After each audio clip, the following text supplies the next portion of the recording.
Okay, so Mackenzie is my coworker, and I brought her in last year because she's a forensic interviewer, forensic social worker, and I feel like my entire social work career, I would always hear about it, but I never actually knew anybody that did it or knew it. Never knew anything about it. It just sounded really cool. I thought you would go to crime scenes and like that's what I thought forensic social work was like being at crime scenes or something. Just had no clue.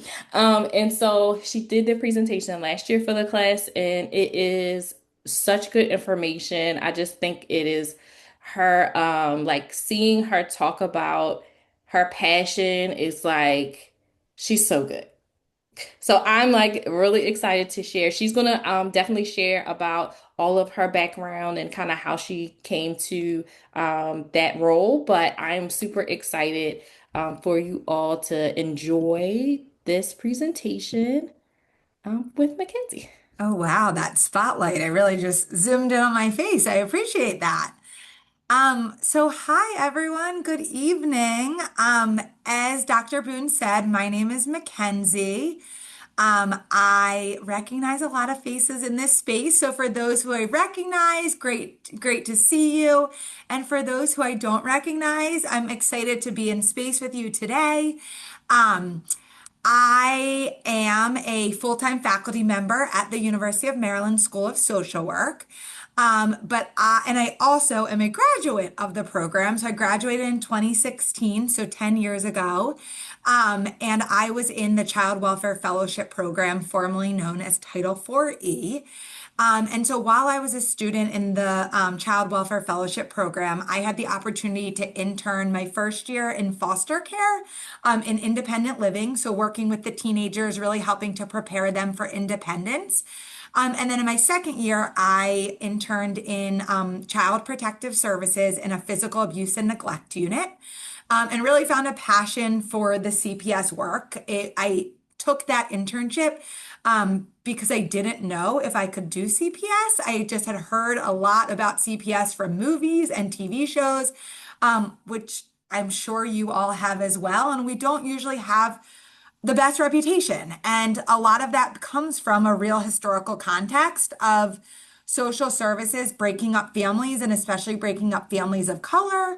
And so I really wasn't sure what I was getting into, but really became really passionate about the work, about working with families, really utilizing their strengths to try to prevent removals, to work with families to mitigate risk factors. And it's really crisis intervention. We're in there. The maximum our cases can be open is up to 60 days. So it's really fast paced, a lot of clinical assessment skills, et cetera. So I loved my internship and actually got hired. By Baltimore County Department of Social Services, where I interned as a CPS social worker. So I worked there for about 6.5 years. And during that time, I had the opportunity to get forensically trained. And so we'll talk a little bit more about what that means in a few minutes. But I had the opportunity to get forensically trained. And so I was trained in two different interview protocols where I could do interviews for cases that would likely result in criminal charges or court involvement. And so, because I got that training and that certification, I started assisting with sexual abuse cases, as well as really taking a lot of the homicide cases, witnesses to homicides, and really working closely with law enforcement in that role. And so I was really passionate about that work. In 2022, I transitioned. So now I work for our Child Welfare Fellowship Program. So I'm the practicum instructor at Baltimore County Department of Social Services. So I supervise some of the awesome students who are in this class with you guys. I still do a lot of training on interviewing, do some forensic interviewing for Center for Hope, Baltimore City's Child Advocacy Center. And so, yeah, just really passionate about the work and excited to be here with you all today.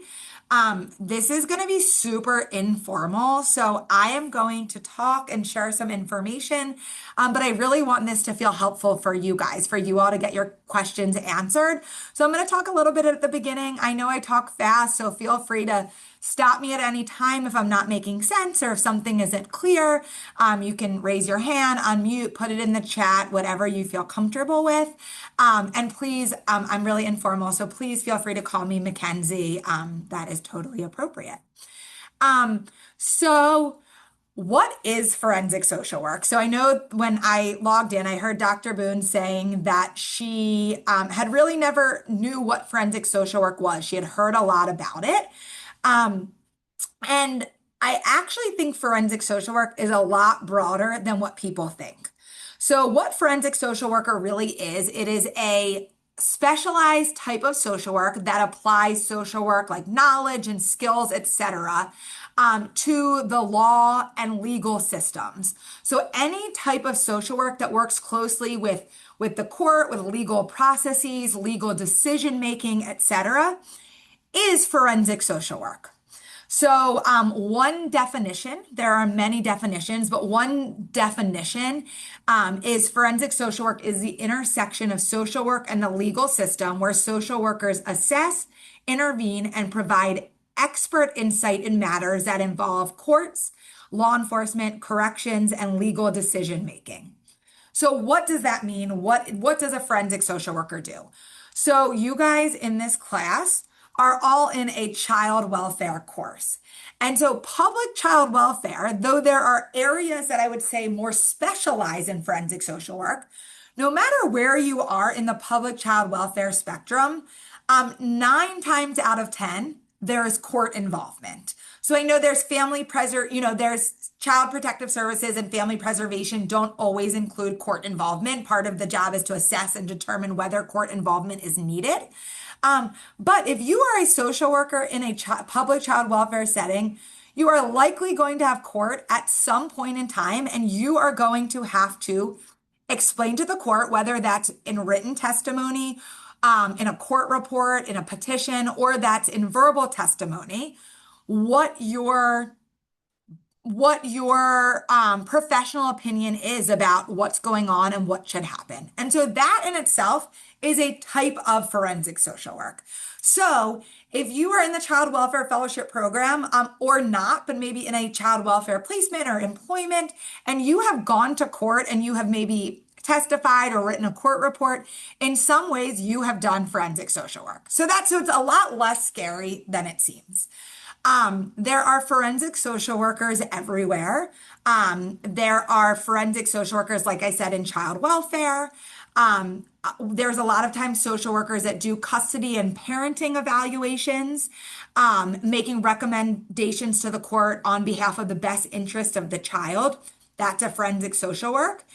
The Office of the Public Defender and the State's Attorney's Office, they often have social workers that are doing psychosocial assessments and then making recommendations to the court based on their assessment of what treatment, et cetera, that the individual needs in terms of trying to rehabilitate rather than just punitive.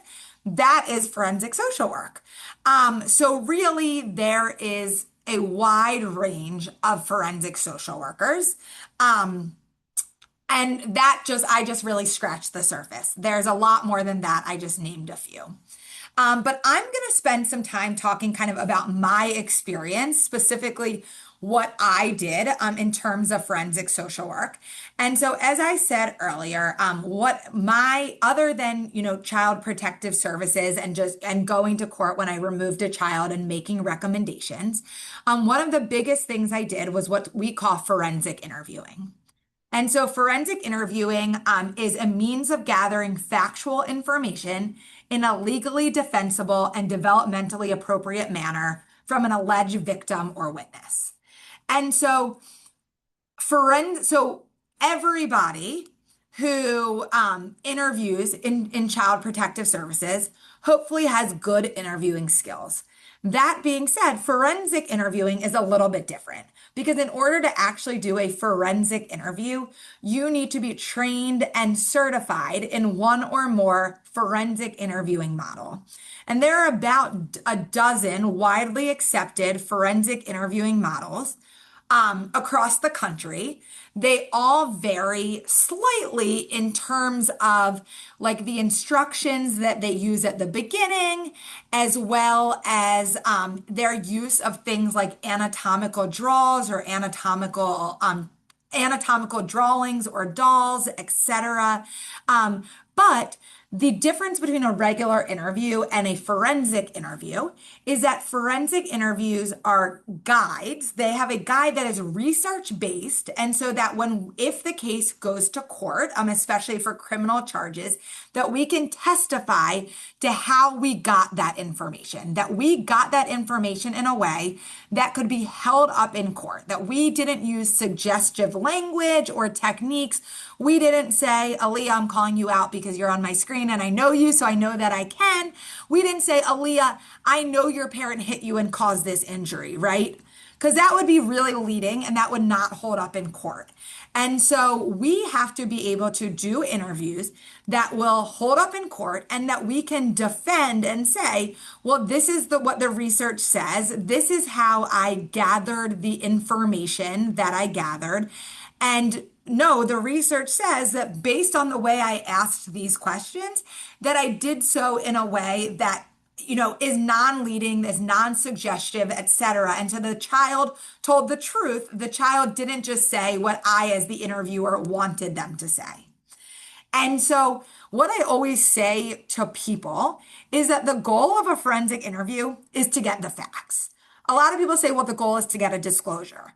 I don't believe that the goal is to get a disclosure because um, and Maya, I see that you put something in the chat, so I'm going to read it in 1 second. I just don't want to lose my train of thought. Is that, oh my goodness, and I did lose my train of thought. This is what happens to me. So okay, so yes, so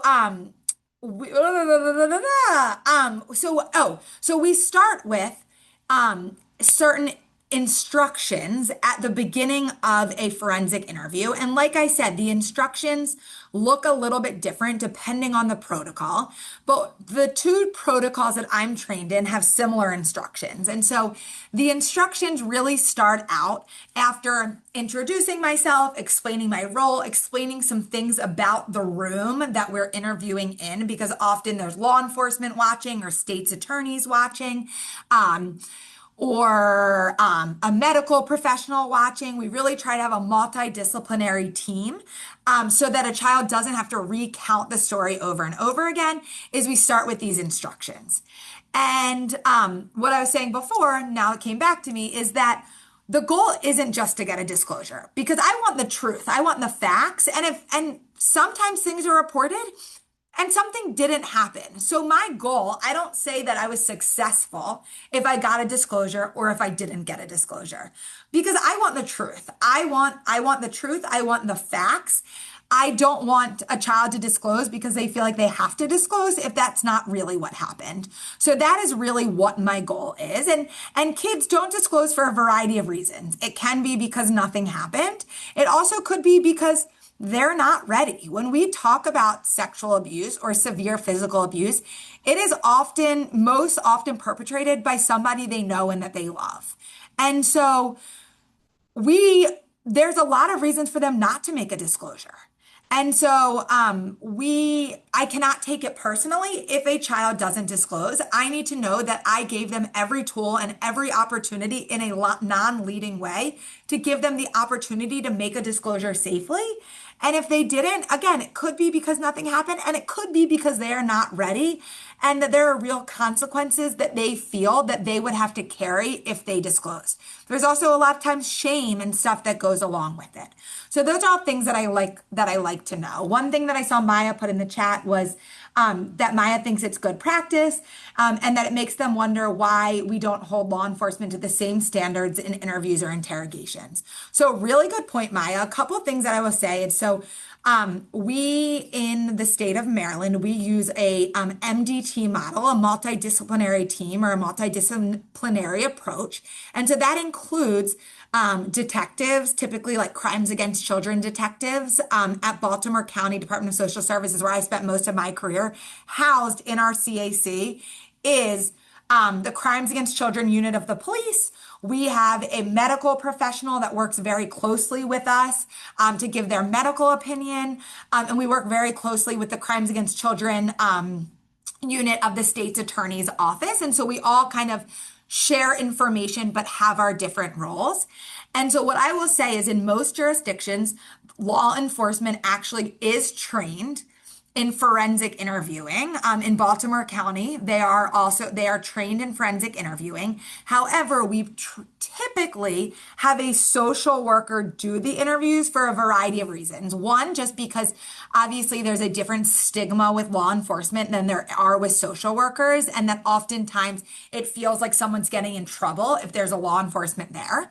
Our law enforcement do wear plain clothes, and oftentimes will even take off, if they're in the office, they'll take off their badge or take off their gun so it doesn't feel as intimidating. But also, there are different laws about hearsay and different things that we as social workers can speak to in a court setting that law enforcement cannot speak to. And so for that reason, we often are the ones that do that. For interrogations, those are typically done by law enforcement.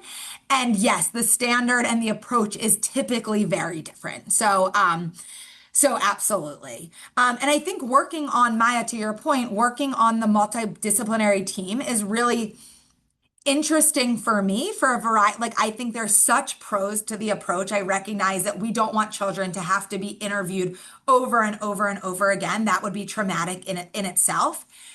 And it's also interesting because we all, as I said, have different roles. And so, my job is child safety, whereas law enforcement and the state's attorney's office, their job is, did a criminal act occur? And if it did, can we prove it in court? So there have been plenty of times where I have felt very confident that something happened, or maybe even known for a fact something happened because the child made a disclosure and the parent even admitted to it happening. But the state's attorney will say, honestly, I can't convince a jury that they wouldn't do the same thing, more like a severe physical abuse case when it's a child acting out. And so I'm not going to take this to court.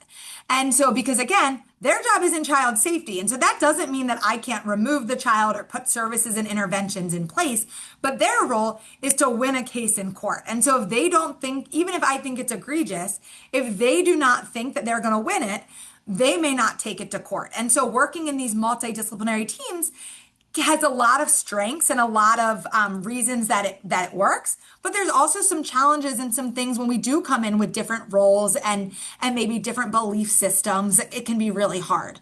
Maya, I see your hand. So if you want to go, if you're comfortable Yeah. unmuting, otherwise put it in the chat is fine as well. Yeah, I think just since we're already kind of on the topic, and I know I'm the one who brought the topic up, but No, you're good. um I feel very like drawn to child welfare work, CPS stuff. I've never done it. So I've done like school-based social work and now I'm in medical social work. So I'm someone who would be like making a report to those teams.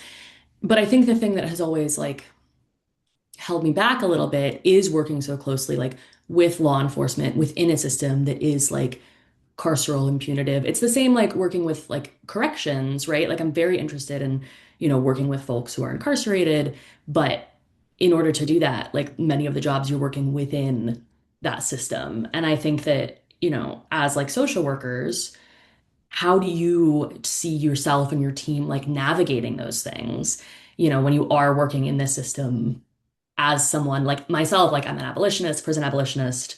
I'm a realistic prison abolitionist, but like how do you like square the values that we learn in social work school, the things we know about the prison system and our justice system with your work? I think that's a really, really, really smart question. And I think I think that I have a couple of thoughts about that. So I do think, and again, I'm speaking more from my personal experience, which is at majority of my experience is at Baltimore County. I do feel like we are very lucky in the sense that we have actually 5 units of crimes against children police in working with us every single day. And so I think that, and they go through the forensic interviewing training the same way that we do. And so I think that they are open to hearing our perspectives and different things. And so I recognize that that is a unique position and not always the case. But that's one thing I do want to name, that for the most part, and I'm not saying 100%.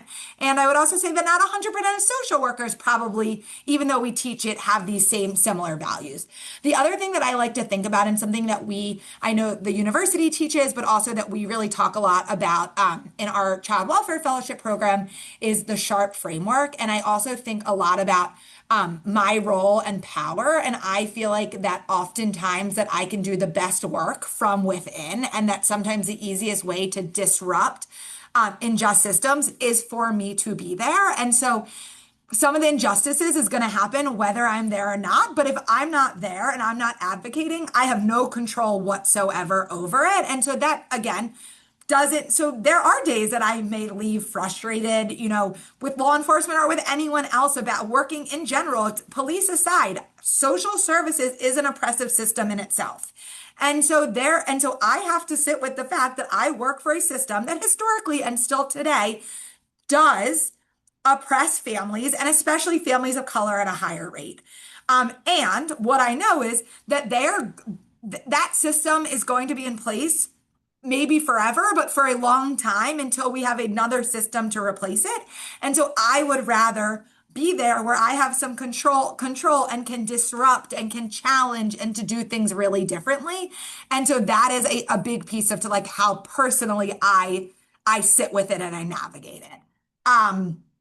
And so, and I think like good supervision, I think a lot of, because there are days that I'm frustrated and I work for a bureaucratic system where maybe like I don't feel like removal is the answer, but I have bosses that are telling me that is the answer. And so I'm not saying it's all rainbows and butterflies by any means. And that is how I think I deal with some of like the challenging things, is that is my mentality, is like I have power in this system. And so how am I going to use my power? And even if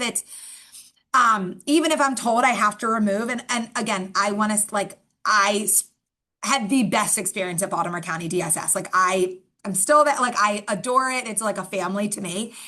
And we work for a system. So both things can be true at the same time. But I also feel like even if I have to remove a child and I don't want to, how can I walk this family through the court system in a way that's maybe different than what they've experienced before?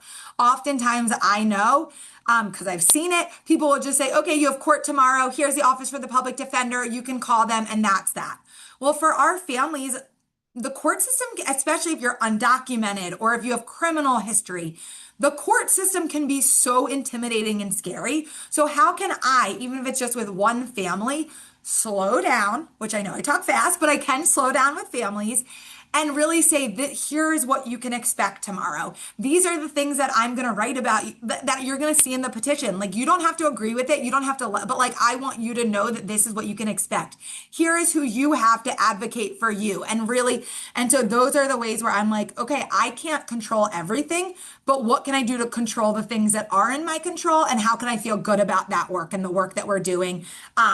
And so I think that's part of what I try to do as a practicum instructor, and having these conversations with my students who feel similarly to you, Maya, that maybe don't agree with every decision, but really feel passionate about the work that they're doing. Sorry, I know that was a really long-winded answer, but I hope that felt helpful. Okay, great. I see that it did, so I'm glad. I'm not ignoring, I'm reading Emma's comment, so give me 1 second. In Family Pres, Emma views herself as a position as a social worker as a barrier between the family and the court system and the trauma that it can inflict. I can't fix the whole system, but I can be there for a family as a partner through it. 100%. 100, yes, yes, yes. And I think that can be the case in any type of public child welfare. So Emma, I appreciate you chiming in and sharing that.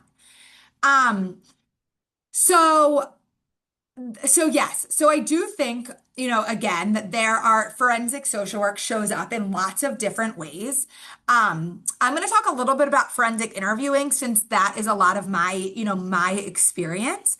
We have another expert, and she's going to hate that I'm naming her, but Emma Blackburn I can see her looking at me, but she is interning in sexual abuse at Baltimore County and is doing a phenomenal job. So Dr. Boone and a lot of the students in this space have my email address and phone number, and so you're welcome to share it out. And Emma has a lot of wonderful information and is a resource as well. And so, Emma, if I'm forgetting anything or misspeaking, you absolutely can chime in and correct me. She's in it more recently than I am. Um, but, and sorry, Emma, I know you're going to kill me, so I am sorry. So what did I do, in terms of social work and forensic social work specifically?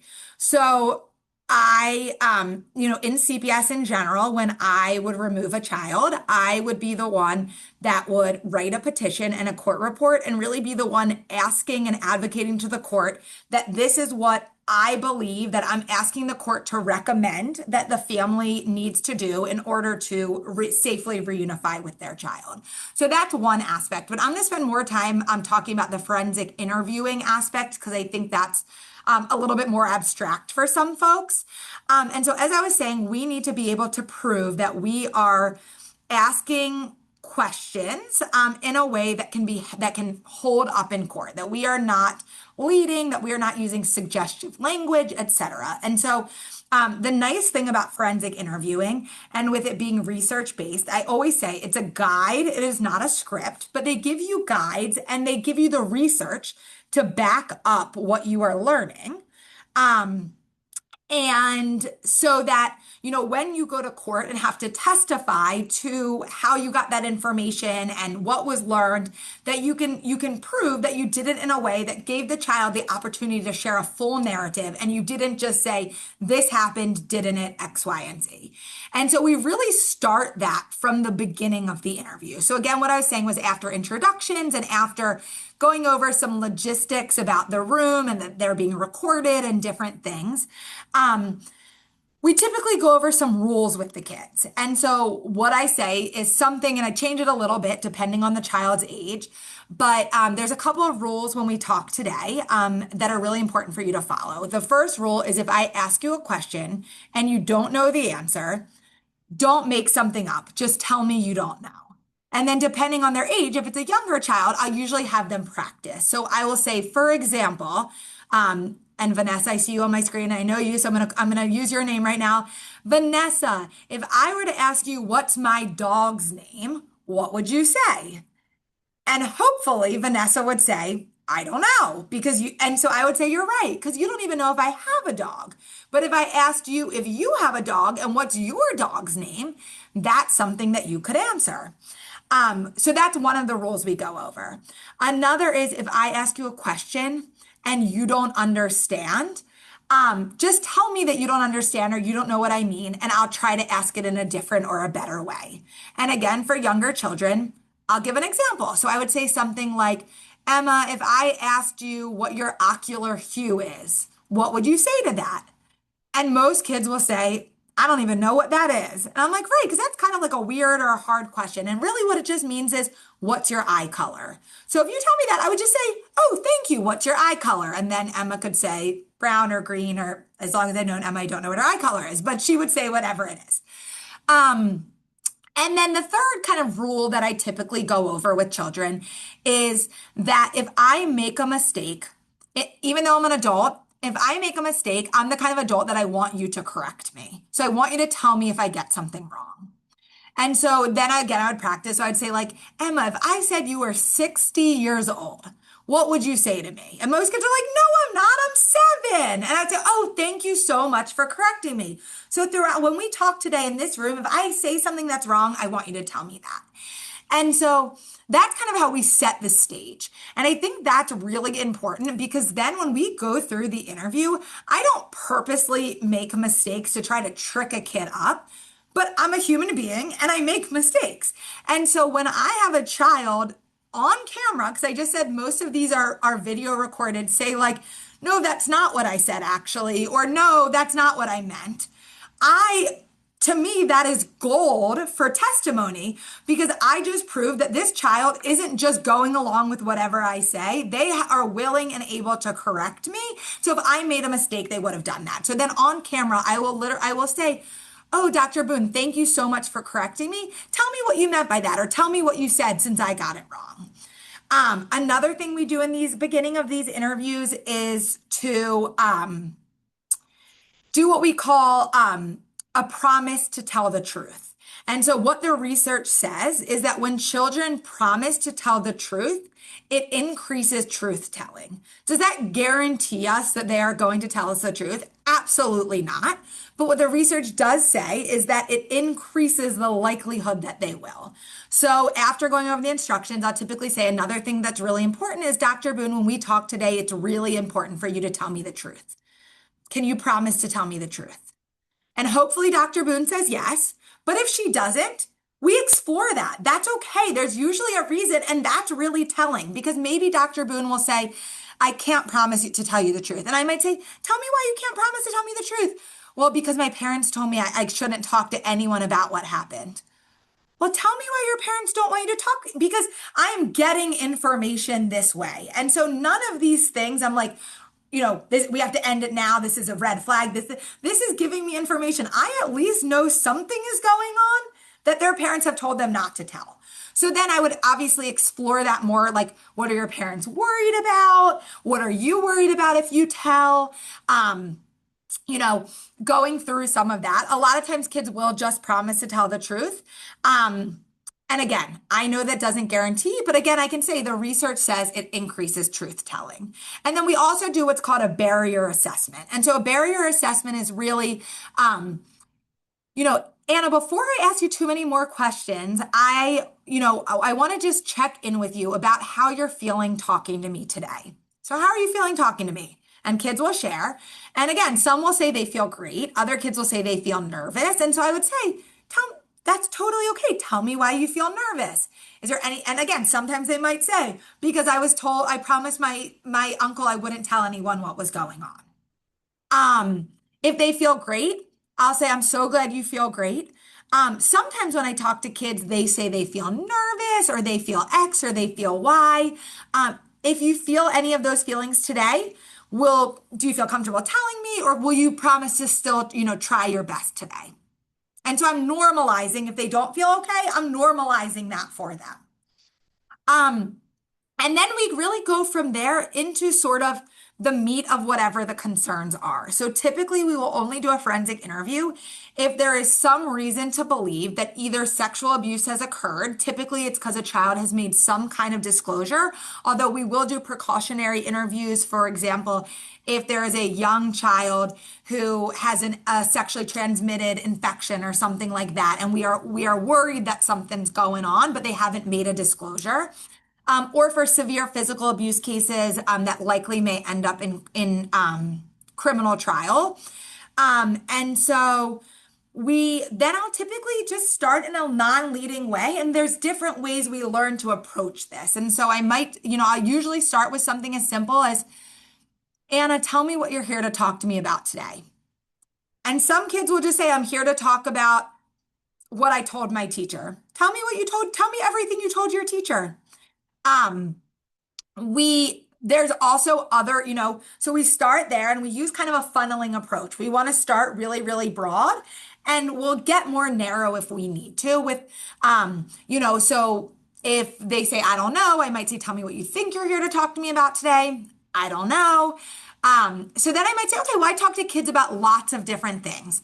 I want to talk to you about who you live with. Tell me who you live with. And if I know that a parent in the home was the alleged maltreater, I am asking, tell me what you like about every person in the home. Tell me what you don't like or wish could be different. Sometimes they might say, well, I don't like when mommy gets really angry at me. Tell me why you don't like that. Well, that's when she hits me. Tell me everything about mom hitting you. And so again, I'm asking, even if the alleged maltreater is just one person, I'm asking about all of these, and I see a question, I will get to that. We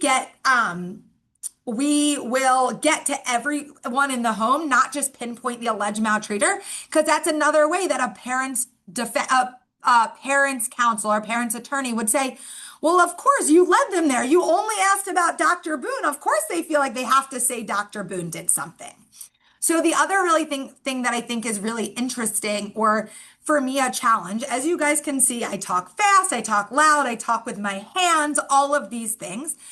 But these videos are recorded, and often I've had forensic interviews actually be played in court. And so I have to be really mindful of, like, I want to have open body language.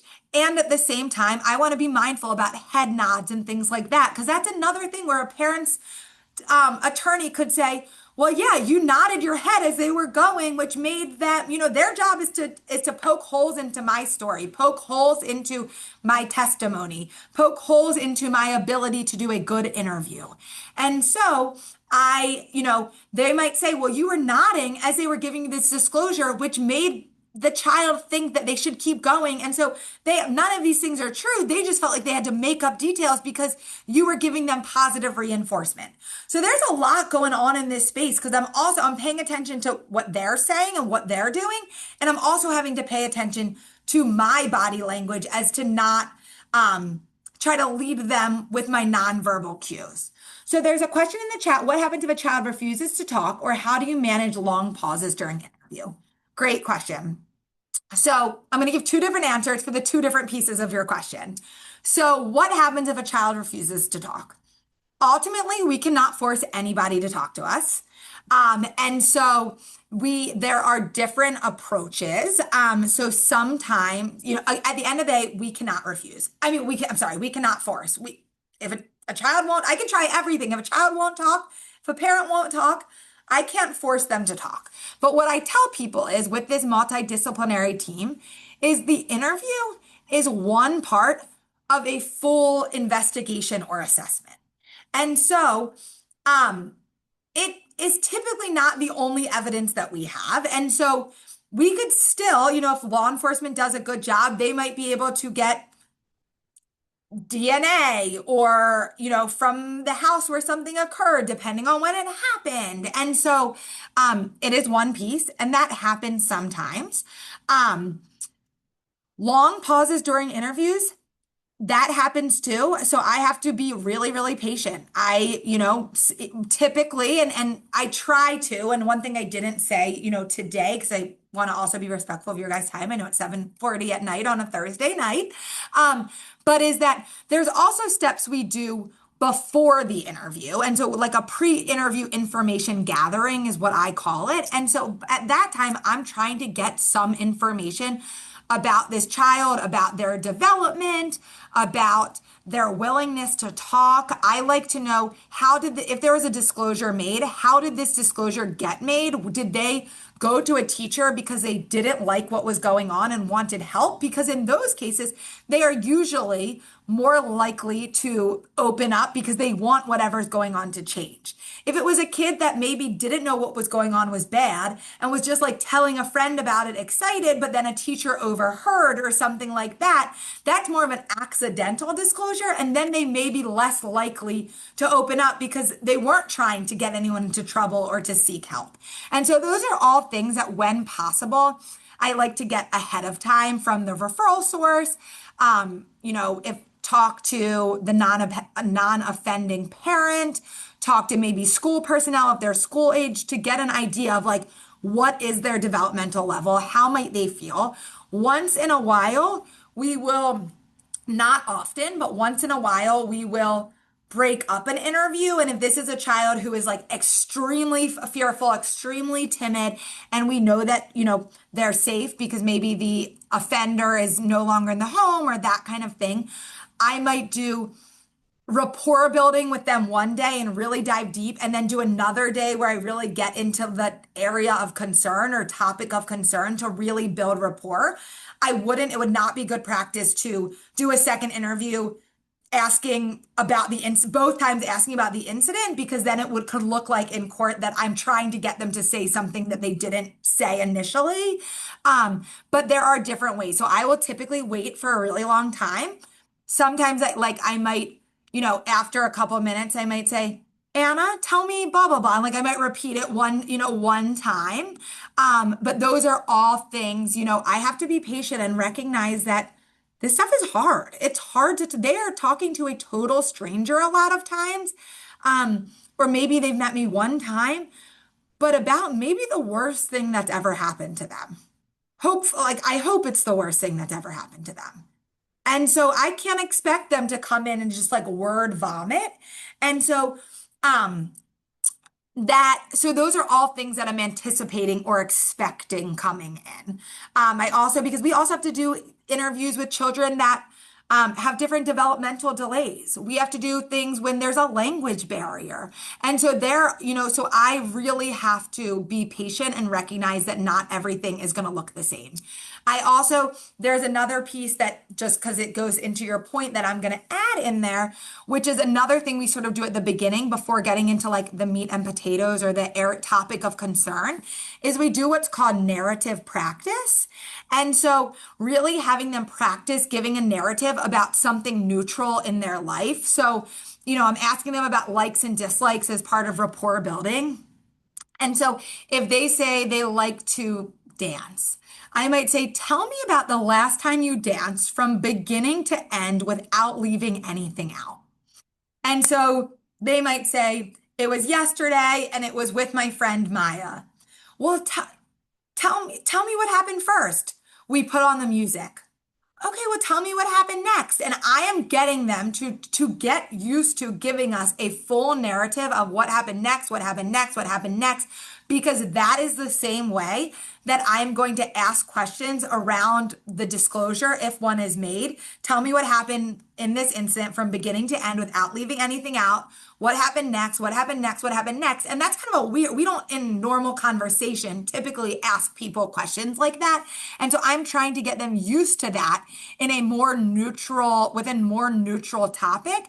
And that way, if they make a disclosure, they have some practice telling me what happens from beginning to end. So I want to get all of those details.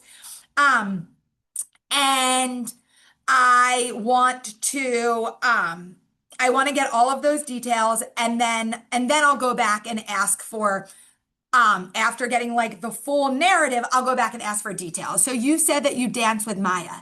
Tell me where you danced with Maya. We danced in my bedroom. Tell me everything about your bedroom.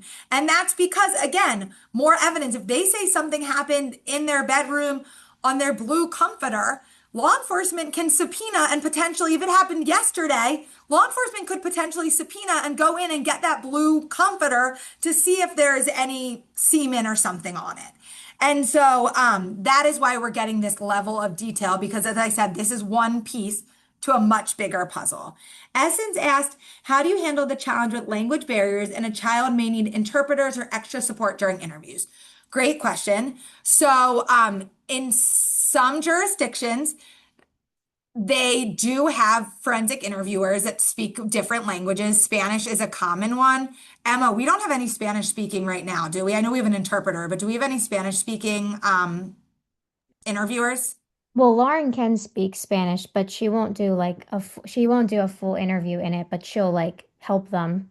Uh, Okay. yeah. And I know some like one of the advocates I think might speak Yeah. okay, so there are like I know the Center for Hope, for example, has a Spanish speaking forensic interviewer. Again, I know there are other languages other than Spanish.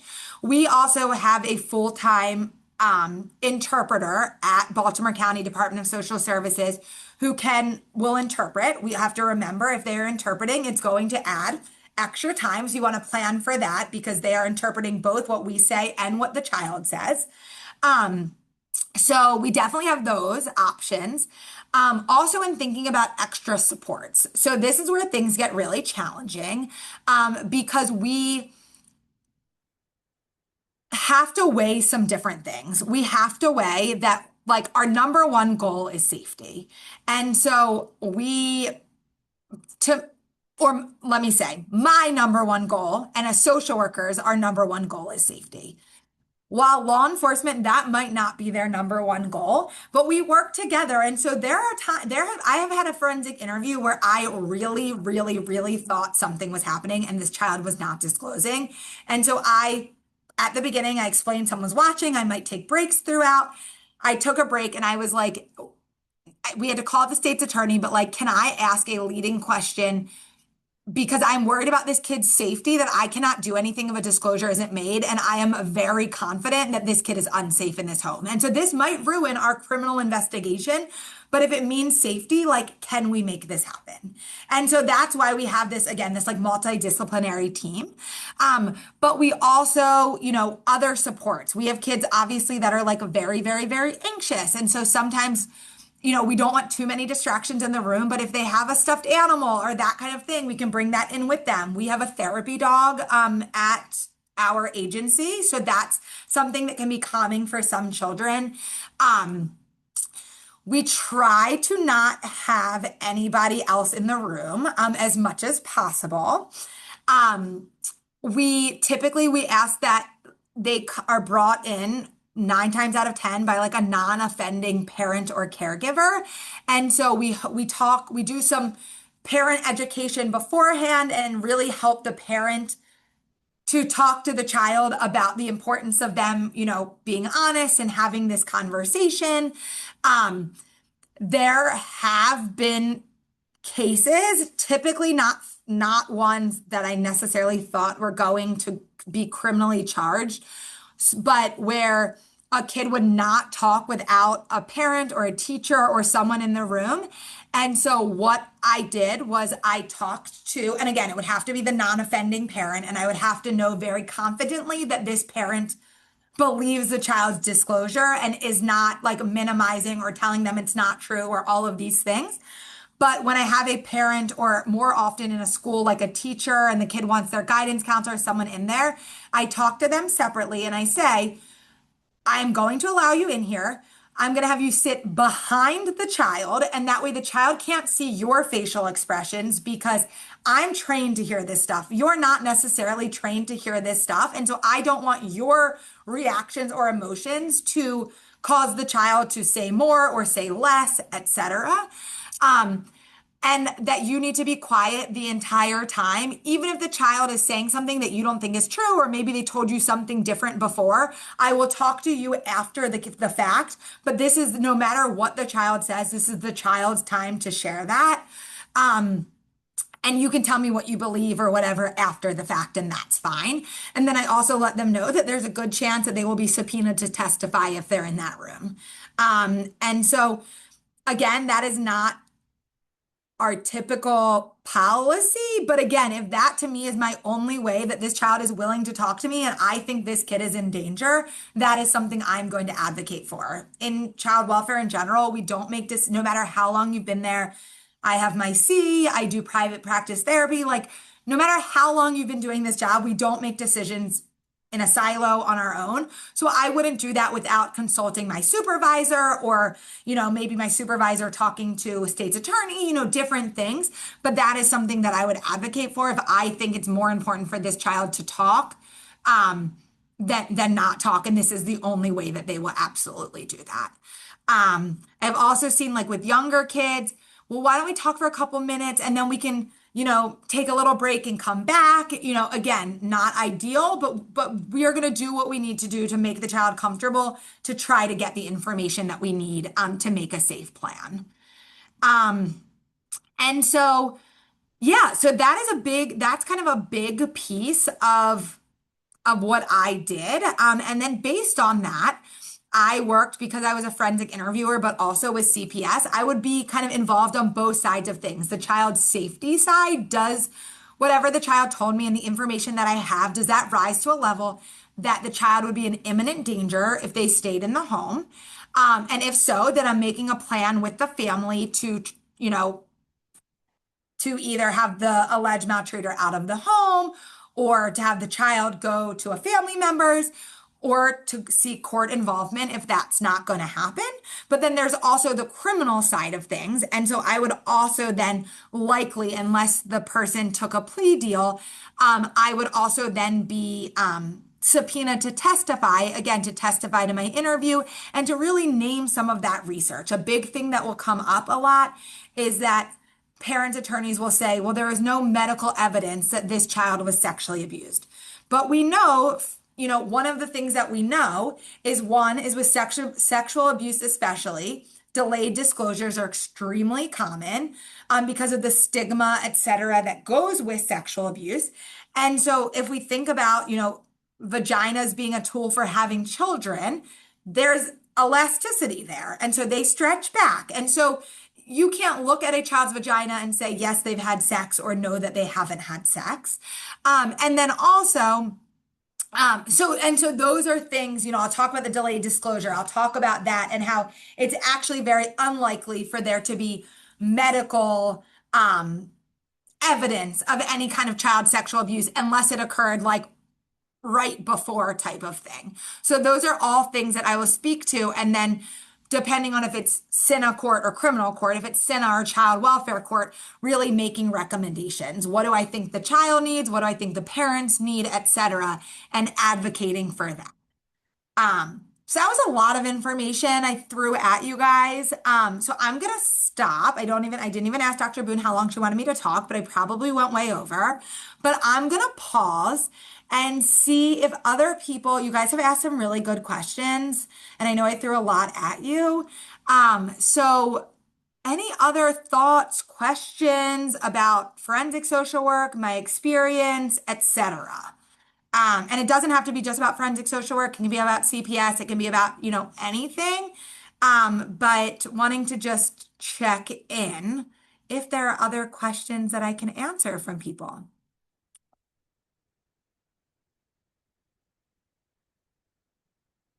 Okay, well, while it doesn't look like there is, I'm going to do a quick activity. I just want you to put yes or no in the chat. Um, I'm going to read a scenario and I want you to put yes or no in the chat about whether you feel like this is forensic social work. So I'm going to give some different scenarios. A social worker conducts a custody evaluation for family court. Forensic social work or not or not forensic social work. I see, let's see. So I see a mixed bag here of some yeses and some nos. And the key word is for family court. If it is for court, it is forensic social work. It is the intersection of social work and the law, or social work and the court. And so that is a type, it's not what I did, but that is a type of forensic social work. A CPS worker writes a court report recommending removal of a child from their home. Yes or no?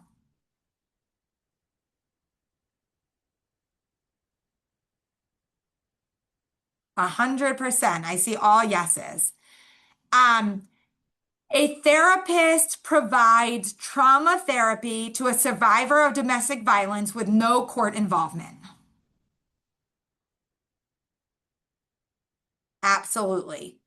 You all said no, and that is right. There are times where intimate partner violence can intersect with the court. And so if you are I had a good friend who worked as a social worker for the public defender's office. And so if somebody was criminally charged with intimate partner violence, with assault, with whatever, she would do a psychosocial and make recommendations to the court based on their history of she thinks that this person needs, for rehabilitation, et cetera. And so that could be around intimate partner violence services. So that would be, but not if it was just in therapy. A school social worker helps a high school student cope with anxiety about exams. Amazing, 100%. And then last one. A social worker writes a mitigation report describing a defendant's trauma history for a sentencing hearing in court. Awesome, 100%. So I think you guys are seeing the depth and the breadth of what a forensic social worker can do. Like I said, I just gave what my specific experience is, but you can see it's much broader than that. That is all I have. So any other comments, questions, thoughts before I hang up, and I'll let you guys finish class in whatever way that is? now? I have a question, Mackenzie. Go ahead, Who Anna. employs forensic social workers? Such a good question. Who employs forensic social workers? So, local departments of social services. The big ones are local department of social services, um, the state's attorney's office, the office of the public defender, a lot of police forces do now. Um, and courts do it too. A lot, you can work. I have a former colleague who worked for CPS for many years and now works full time for the court as a custody evaluator. And so she will go out and interview the parties, see the homes, et cetera, and then make recommendations to the court. So I would say those are the big ones. They have them in other spaces, but those are the ones that's like a big piece of what they do. Um, and then the nice thing about if you're in child welfare, because the forensic interviewing trainings, which I was speaking to, are definitely anyone can do them. You can sign up and do them. However, they are not inexpensive. And so the nice thing is if you work for a local Department of Social Services and you do like child protective services, specifically sexual abuse in most jurisdictions, they will get you forensically trained. So they paid for both of my certifications in like the two different models that I'm certified in, which was really nice, obviously. Um, What type Anna, of did that answer? Oh, sorry. yeah, thank you. What type of job title should I search for? Really good question. I was trying to come. I didn't even see who asked that. So I was going to look for that. Um, But you can literally search for forensic social work, forensic social worker, that kind of thing. Though sometimes that may or may not be in the title. Actually, I'm wondering. Yes, I just had a friend send me I'm pulling up my phone, not to be rude. Bear with me for 1 second. Because I think this might answer your question. So give me 1 second. I was asking because I know for like school social work, my old professor told me like you have to like search up like these crazy names to like find it. Okay, yes, no, you can definitely just search forensic social work. And I would say I would also go on different like the Office of the Public Defender and different things and just go and see what they're hiring for. Because, for example, someone was asking me about it if they should apply for this job. And so I have the job listing, which is the Maryland Office of the Public Defender seeks an experienced licensed social worker to assist families in addressing poverty related issues that often lead to family separation, improve family engagement, and reduce the number of child in need of assistance petitions filed in juvenile court. And so that doesn't specifically say forensic social work on there, but then as I go in and read exactly what it does, it is very clear that it's advocating for clients in the court setting, et cetera, et cetera. So like it's very clear to me that that is forensic social work. Other questions? And no, I don't know who asked that question, but I do want to add that if you work in a local Department of Social Services, that is likely not going to be listed as a forensic social worker. However, depending on what program you're in, you are going to have a lot of court experience. And so that in itself is also forensic social work, just maybe not to the same degree as doing like the full interviewing, et cetera. Um, I would imagine most of you, or at least the ones I know, are in your last semester of school. I'm not sure if all of you are, but the university used to offer an awesome forensic social work class. It was one of my favorite classes that I took while at the School of Social Work. And really got me like excited about this work. And it really talks about all the ways that like court and social work intersect and um, gave me a real understanding of all the different court processes because I just feel like in terms of Maya's question at the beginning, the more I know, the more I can help the families that I partner with navigate these systems. And so for those of you who maybe aren't in your last semester, it is definitely worth looking into if that is still a course that's offered at the university. I feel like medical and forensic social work are two fields that is not really talked about enough in school. Well, good to know because I'm on the clinical committee. And so maybe we need to talk about, in the next meeting we have, I will talk about whether we still have a forensic social work course. And they're also actually another thing to look up. Um, is the school used to, and I'm not sure if they still do, but the school has a CPE program, a continuing, what is it, professional education? Is that what it stands for, Dr. Boone? CPE? Um, I just know they give CEUs. I'm not sure what it okay, so stands for C though. so the school has a CPE program, which I think stands for what I just said. But they had at some point a forensic interviewing certification that you could also take post graduation. It cost money, but really helped learn and specialize and navigate these different positions and roles. So another thing that you can look into if this is something that you're interested in. Um, yeah, Maya, they used to have a social work and the law and a forensic social work course. Like they used to be two different courses. It's been 10 years, so I can't promise that's still the case. But like I said, I will definitely bring that up at at our clinical committee meeting and say that there's because it sounds like even in this class alone, I know you guys are graduating, a lot of you, but that there would be a lot of interest in that area of work. Okay, and medical social work. That's okay. So I'm noted. I'm noting all of this.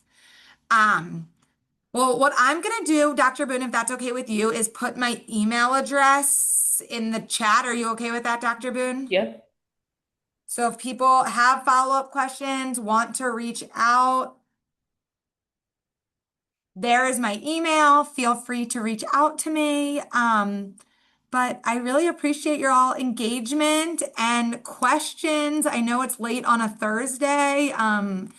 And I remember night classes after practicum. I know it's a long day. So I just really appreciate you all being engaged and willing to listen to what I had to share. I hope everyone learned something tonight. Thank you so much. Of Thank course. you. Bye, everyone. Bye, Dr. Boone. Thanks for See having you. me. Thank you for coming. Bye, everyone.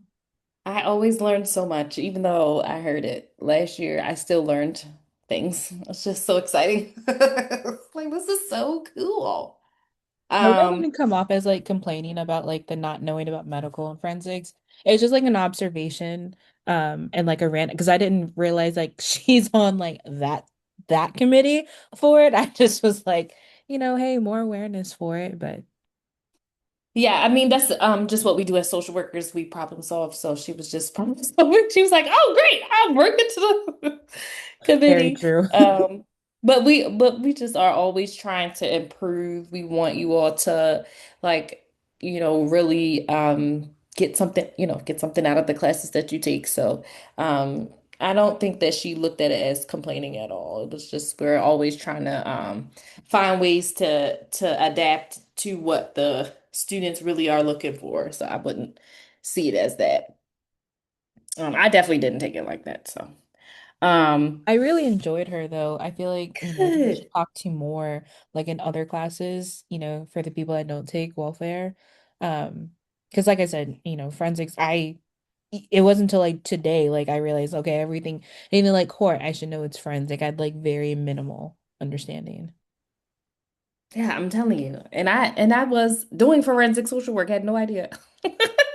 I was working with the courts and everything, but I just in my mind it was just being at crime scenes. I don't know where I got that from, but I just thought it was like social workers at crime scenes. That is so cool. That is not what it is. Okay. It's funny you said that. Um, My mom saw a posting for forensic social work and she goes, "Oh my God, Amber, you can be like on like our TV because we watch like The Rookie and like 911 or whatever." She's like, "You can be there." I'm like, "Mom, I've never seen a social worker at a crime scene in any of I our shows." feel like there should be. Then there might be.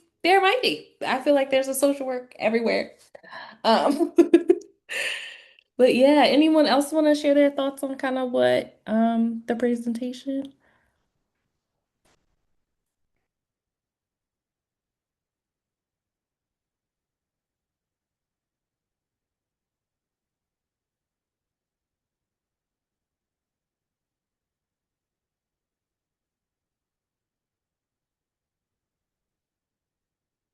Okay, so what we're going to do is we are going to just do a quick review to prepare for your midterm. I also have a study guide that you should see on there already. Um, but I just want to do some like kind of just knowledge checks. I won't read the exact question, but I'll make sure that they are, kind of similar. So, a father has been arrested 3 times for domestic violence against the child's mother. The child has been exposed to multiple violent altercations at home. This is an example of, and the option would be protective factor, safety factor, or risk factor. Put your answer in the chat.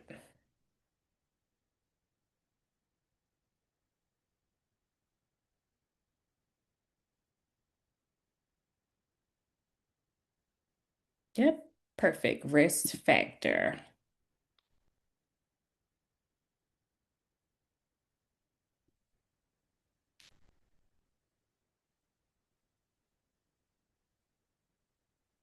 Um, Parents who create safe and positive relationships with their children and have strong social supports is an example of safety, protective, or risk factor.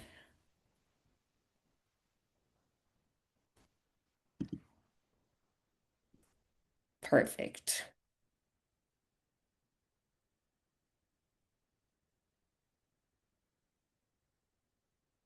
Let's see. This is going to be the some questions about engagement will be kind of what module 5 was about. So we pulling in all of stuff. Okay, so when what does use of self mean when engaging with clients? We can just talk about it freely. I won't give you the answers, but what is use of self?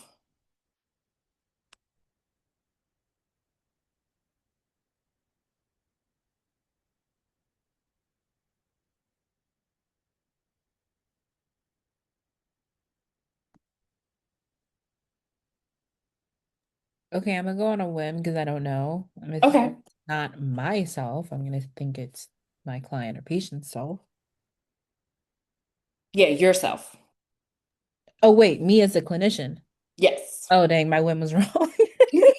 That's okay. Use of self. So what does that look like in terms of your work with clients? How would you use yourself in that therapeutic relationship? Eve. Maybe self-disclosure? I don't remember if I'm saying the right term. Is that the right one where you like choose to share certain things that benefit the client like during their treatment? I'm not So that would be called self-disclosure. But the building rapport part, I like that. okay. Yeah. Half credit. Yep. Yep. Yeah. I feel like building rapport is a part of it for sure.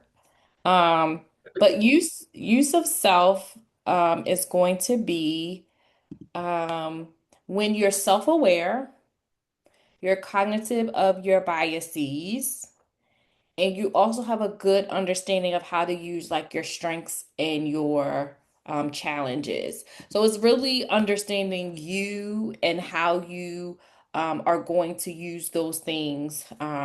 So that's why it is, even though in that definition it doesn't talk about building rapport, but that's kind of that could be part of your strengths by really building a rapport with your client and developing that therapeutic relationship. So it's really just being more self-aware, making sure that you are an active participant in that therapeutic relationship, that you're not just coming as a robot and like, you know how we used to say like, check yourself at the door. But you can't do that. So it's really important for you to bring yourself, but make sure that yourself is a good version that won't harm clients. And obviously, we can't be 100% not harming clients, but that we are working to make sure that we are using our strengths, recognizing our challenges and addressing our like biases and being self-aware of how we are maybe, well, hopefully we're not triggering the client, but just the things that we're doing, our body language, like all of those things. Tarina, did you have something? No? Okay. Okay. This kind of goes with what we talked about tonight. An elementary age child has recently been diagnosed with a sexually transmitted disease. Would this be a risk, protective, or safety factor? Or this is a factor related to risk, protective, or safety?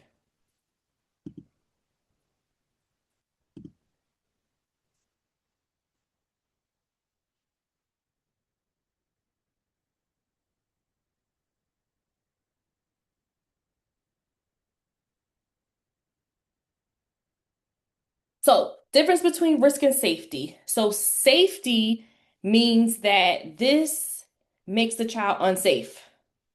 Yeah, safety because it already occurred, right? Whereas risk, it typically means it hasn't happened yet, but it could it could because of these factors like substance use, like we just talked about domestic violence or interpersonal violence. Um, yeah, like potential. So we're worried. Typically, risk factors are things that we would be worried about. Safety factors are things that we would make the child unsafe, or the child is unsafe, or yeah. So that's just the difference between those two.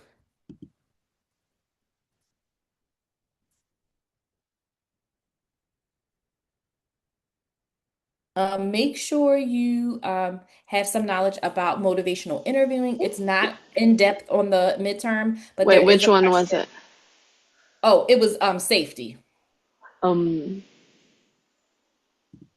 the last okay. one. Yeah. Yeah. So child is has a sexually transmitted disease. The child is unsafe because something is going on, something deeper. Okay. Yeah. Okay, copy. I was thinking the same thing, but because some like you're like, oh, something might be happening, I was thinking about risk. Yeah. It's hard because I feel like how it's described a little bit with this class, safety and risk are always so hard because you can Hmm. have both. Like you can have something that is risk and it's also safety, and so it Right. can be difficult. So I would just say safety, when you look at the question, you know that the child is unsafe uh, Currently, currently. Risk is I'm worried that this may result in something unsafe. in the future. Yes. Mhm. Copy. Yep. Perfect.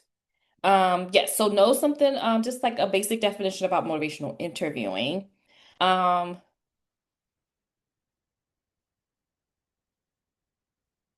True or false? Alternative response is finding alternatives to the placement of children in foster care. Is that true or false?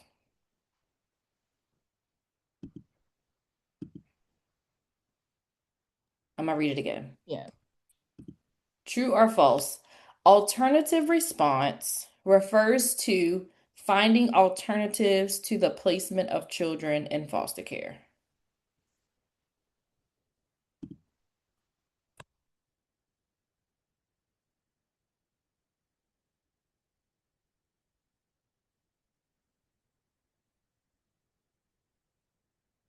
Correct, that's false. Because if they're in foster care with it now, that's too late. Alternative response is in the beginning, right? That's in the intake side. So, alternative response is going to be for what type of cases? Does anybody know what type of cases um, would we would do an alternative response?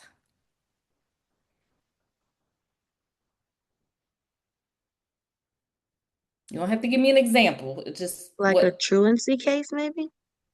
okay, Or is so it? like a low risk. Yeah. Yeah. So low risk versus high risk. Okay. So high risk might be something where something has already happened or the allegation is pretty bad, right? So anything like sexual abuse related, neglect related, whereas alternative response is something lower, um, like you said, truancy. It could be maybe some behaviors they're seeing at school that they're maybe worried about. It might be that they just feel like the family needs more resources. Housing might be alternative response. So lower risk cases does not get a finding. They're not indicated because their concerns are not rising to that level of abuse or neglect, but they still need maybe some supportive services. Perfect. Let's see.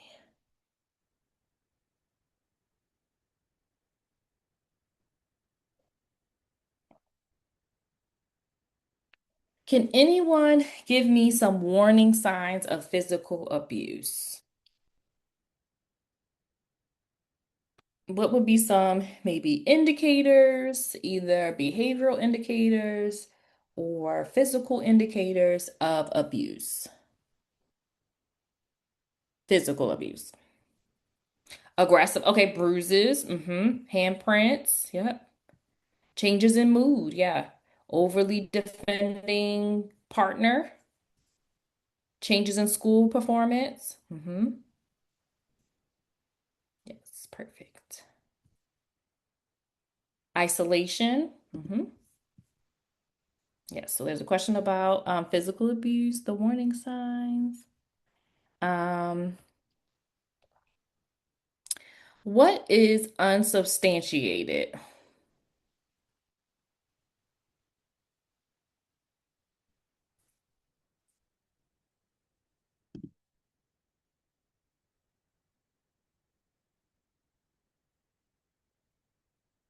Okay, Did you Not say, clear evidence? sorry, did you say unsubstantiated or substantiated? unsubstantiated. Yep. Isn't that not like not clear evidence? Okay. Okay, evidence wasn't enough to prove something, right? So it's not enough evidence that the abuse or neglect occurred, but there's also not enough evidence that it did not happen. So it's kind of like we're unsure. So sometimes what happens is that you might have conflicting information. So let's say the allegation comes in, but then when you do your assessment, you find that maybe there's like some risk or some kind of possible concerns, um, but it's not real clear that it happened. So maybe the child is saying it didn't happen, but then when you talk to maybe a family member, they might have concerns. Or maybe they're like, I'm not surprised if it did, but I don't really know. And so it's kind of up in the air. And so that would be unsubstantiated. Let me see.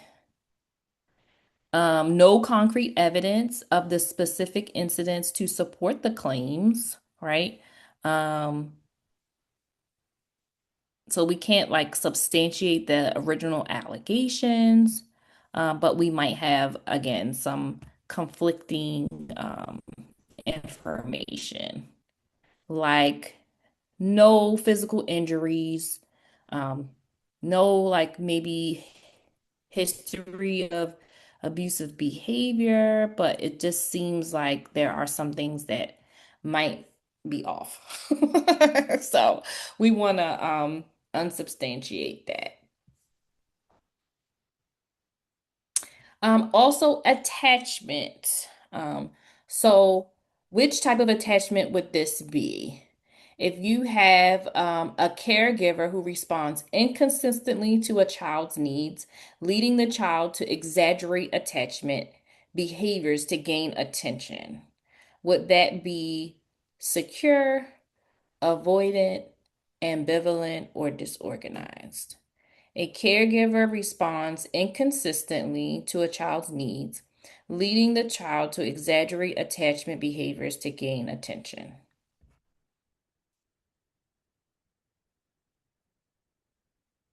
Would that be avoidant, secure, ambivalent, or disorganized?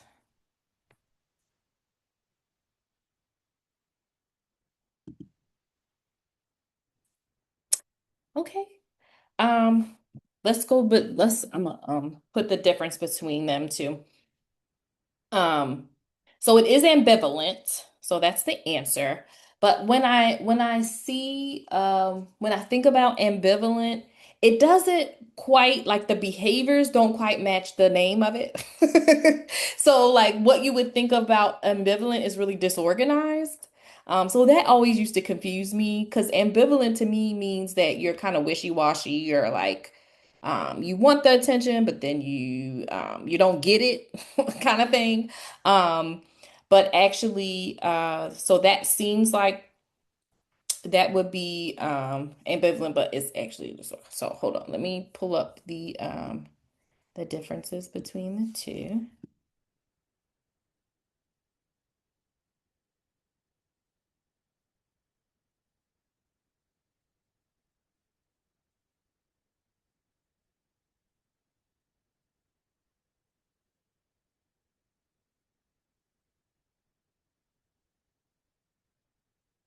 So ambivalent is also known as anxious attachment.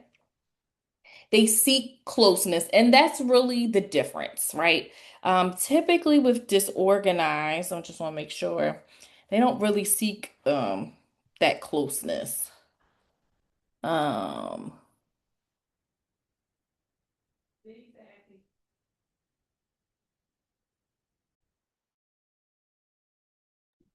um, let me just make sure I'm telling you the right thing.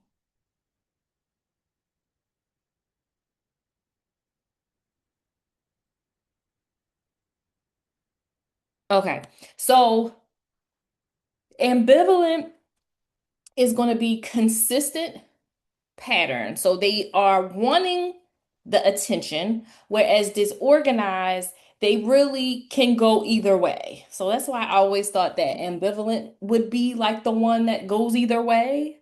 Um, like sometimes they want attention, sometimes they don't. But ambivalent consistently wants attention, but also knows that they're not going to get it. Like it's almost like they know that their parent is not being consistent with that bond, with that comfort, but they consistently seek it. Where disorganized, there's no clear pattern, and their behavior it could be very confusing. Um, their view of the parent for ambivalent is uncertain, but still the primary source of comfort. Um, so again, they want it and they're seeking that comfort. Um, they're uncertain about it, but that they're still trying to get it. Um, Whereas disorganized, they may seek it, but then they're also scared as well.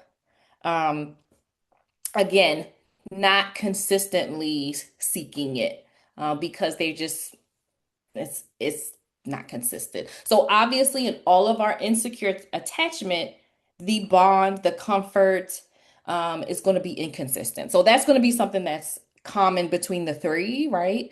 That attachment is not there because the parent is not consistent. So if you keep hearing me saying inconsistent, I'm hopefully not confusing you. Um, yeah, so I think that's the main difference is that ambivalent, they really are looking for the attention, they're clingy, and they're really seeking that comfort, even though they're uncertain that they really will get it. Um, and then the disorganized has more of that fear, kind of freezes, it's a little frightened, and again, it's really just both back and forth. Um, hopefully that's clear. And I'm going to also post this kind of compare and contrast between, I'll put all of them on there so that we can do it. Because I feel like we know secure and we know insecure, but then when you go like the levels of insecure, it's like, oh, okay, which one is this? Um, yeah, so anxious and ambivalent, they're kind of interchangeable. Typically, you'll see ambivalent and then they might put anxious in the parentheses next to it. So yeah. So make sure you are clear about your attachment types. That one is easy. That one is easy. Yep, that one's easy too. Okay, here we go. Um, in alleged child maltreatment reports, a blank response is appropriate for high risk cases. What would the answer be for that one? Can you say it one more time? Yeah, in alleged child maltreatment reports, a blank response, so fill in the blank, is appropriate for high risk CPS cases. So we talked about the low risk one, which was alternative response. So which one is the high risk one?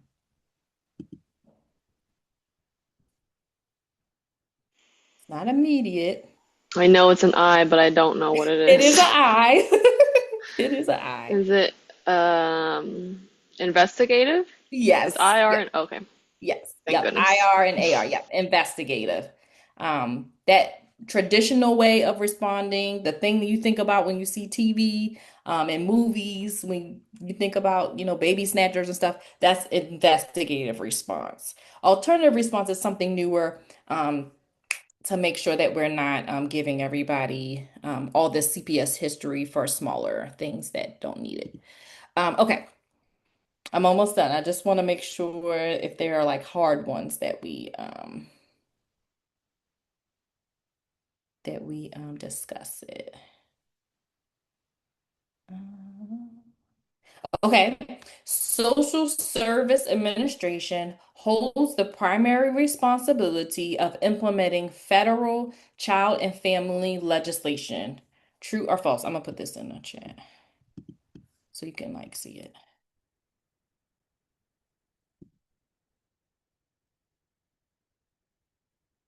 True or false?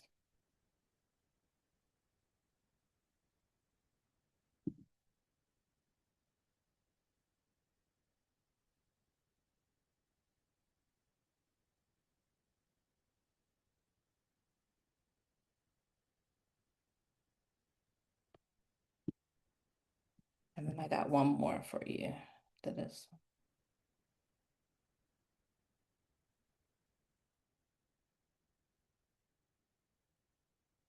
It's gonna be false. It's not Social Service Administration. That's our Maryland one. So when we talk about federal, which one has the primary responsibility for our federal child welfare? Does anybody know? Social Security? No, but it does. When you say SSA, we be getting confused. HHS, yes. DHS. Okay. All the acronyms are coming out. So so federal is going to be you're not going to have to know the actual federal. I just want you to know that Social Service Administration is not federal. You won't have to actually put what it is, but it's going to be the Administration for Children and Families.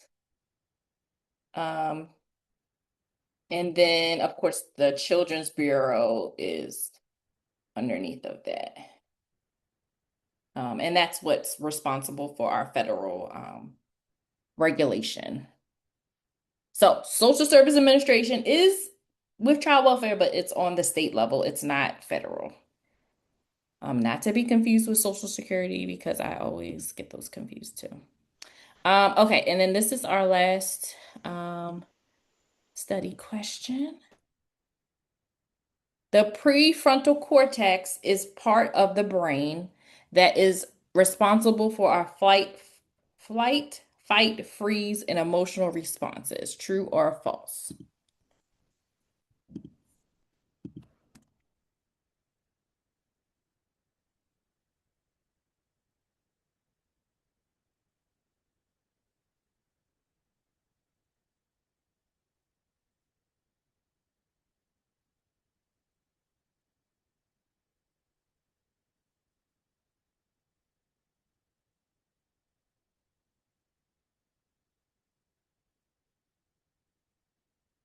Let me check the chat. Okay. Yes, perfect. False. It's going to be the Is it the amygdala? I really hope yes. so. Yes. I have an exam on this tomorrow, so that just kind of like made me feel Okay. ready. Come on, brain parts. Yes. So that was our kind of mini review. I wanted to make sure we did that tonight. Your midterm is due on the 15th. So the next things you have due are your recording. That's due 3/7. So that's due on Saturday. You're gonna submit the MP4 or whatever video, and then you're also going to submit the transcript. Then on 3/14 is going to be your reflection on that same interview that you did. Again, you can do the interview virtually. You don't have to like actually have the person there, but if it's a family member, then you can do it there and just like place your phone or whatever you're going to use to record in an area that will like kind of capture that back and forth. Um, and if you don't have anybody to interview or to help you with it, use each other for your person. The scenarios are on Blackboard and you can choose any of them. You can make your own scenario. The reflection, you'll tell me what scenario. So just keep track of what you used. So that way in the reflection, you can like describe kind of how you use that scenario, what scenario you used, and then how you used it. And so that's 3/7 recording. You have a lot. 3/14 is the reflection. And then 3/15 is your quiz. I did it as 3/15 because I want to make sure you do it before spring break so you're not like worried about anything over spring break. It's not too hard. You're going to have multiple choice, true and false, and it was only one fill in the blank, and we went over it. We went over the fill in the blank. Investigative, that was the answer. Just in case you was wondering. Um, so yeah, this is also being recorded. I don't typically record my reviews, but I did this time because I know we had several students that were out tonight, so I didn't want them to miss out on the review. But there's also a review guide on Blackboard as well. Jenna, did you have your hand up? Yes. Is Okay. This does not necessarily pertain to this class. It pertains to urban child welfare. Is that movie screening on Tuesday mandatory? Okay, got it. Just wanted to make sure for scheduling purposes. Okay, I'm gonna send out an email to you. Okay, thank you. Yeah, because you aren't the only one that asked me that. What So. time is this happening on Tuesday? So you're welcome to come. We're having a movie screening. We're having it at 4 MLK. The movie is called, anybody can view it because it's on a streaming platform. I can also put it up on the Blackboard. It's called Baltimore Still Rising.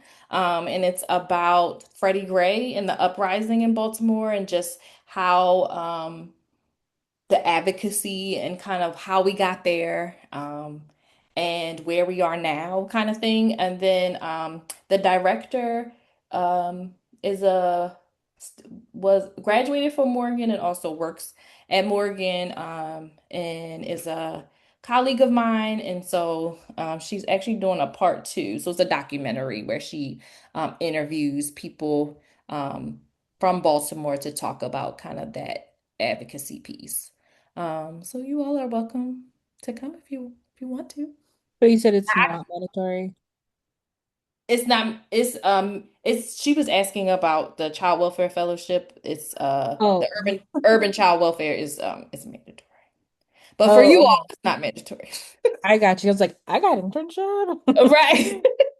Right. Like what? I got something mandatory. Eve, go ahead. Is the quiz open all day? It's open now. It's been Oh, it should have been but double check, but it should have been open since March 1st. oh, period. Okay, thanks. Yeah, so you can do it now if you want to. And all ooh, and for those, I'm gonna make sure for those that need extra time, I'll make sure to put that in the settings too. Um, because I know how to do that. So I'll make sure you have is it timed? Hold on, let me see. Did I say it's timed? I can't remember. Hold on. Let me double check. Go ahead though. Go ahead and ask your question. Okay, so for our recording, I am shy in 2 minutes. We came in at 8:33. Do I re-record? Do I submit? What would you like? Submit. Huh? Submit. Submit? Mhm. That's what I'm Yeah. talking about. Okay. Yes. You will not get points off. As long as Okay. I just want to see what your interview techniques are and give you feedback. So, Okay. yeah, 8 minutes. Now, if you would have said you did 2 minutes, because at first I just heard 2 minutes. I was like, you only got 2 minutes? No. Then It came in at we would have had an issue. 8:33. But eight, yeah, that's fine. Okay. Yep, that's no Okay. problem. Thank you.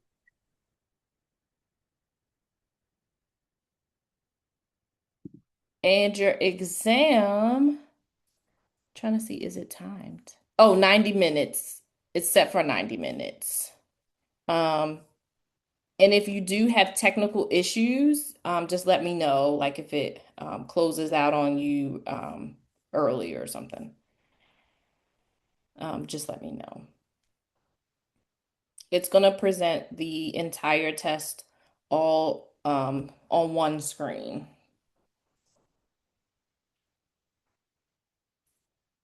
And then after you submit, you should see the feedback in terms of like which ones you got wrong and which ones you got right.